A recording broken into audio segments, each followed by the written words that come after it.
Unachokiona hapo, watu wakiwa na furaha, wanacheza mziki, wakiwa wana enjoy. Hilo ni kundi la Wadudu, kundi la kiburudani kutoka hapa Arusha, likiwa katikati ya mashabiki na wadau wa soka hapa nchini kutokea hapa Arusha, na ni katika soko kuu la Arusha, ikiwa ni hamasa za klabu ya soka ya TRA United kutoka Arusha, ambayo inaelekea kucheza mchezo wake wa kwanza wa ligi kuu katika ligi kuu ya soka Tanzania bara. Klabu ya soka Dodoma Jiji wamekusanya alama 2 tu katika mechi 3. Kuelekea katika mchezo huo, klabu ya soka TRA imekutana na wadau pamoja na mashabiki wa klabu hiyo ili kuweza kuzungumza nao machache kuelekea katika mchezo husika, lakini pia kutoa zawadi kwa mashabiki, ikiwa ni sehemu ya kuhamasisha mashabiki hao kujitokeza kwa wingi katika siku ya Jumapili ambapo TRA watacheza na klabu ya soka ya Dodoma Jiji.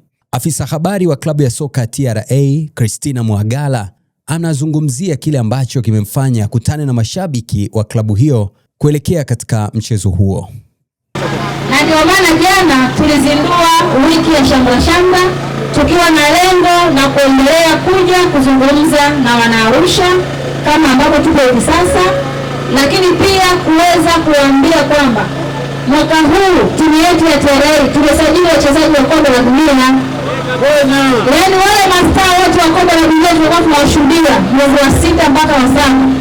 Safari hii tutakwenda kuwashuhudia katika uwanja wa Sheikh Amri Abeid live. Na kwa kwanza tunaanza kuwashuhudia siku ya Ijumaa.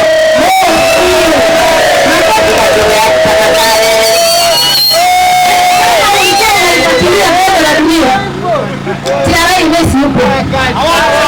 Ronaldo kuja kwa TRA, Ronaldo yupo. Lamine Yamal yupo. Kylian Mbappe yupo. Ashraf Hakimi yupo. Salah yupo.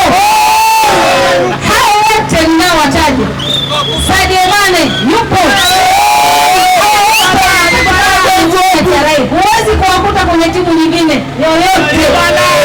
Na ndio maana nimewaambia kwamba tumefanya usajili wa kombe la dunia. Na hao wachezaji tunaanza kuwashuhudia. Najua watu umeona kwenye TV. Sasa tunakwenda kuwashuhudia live siku ya Jumamosi.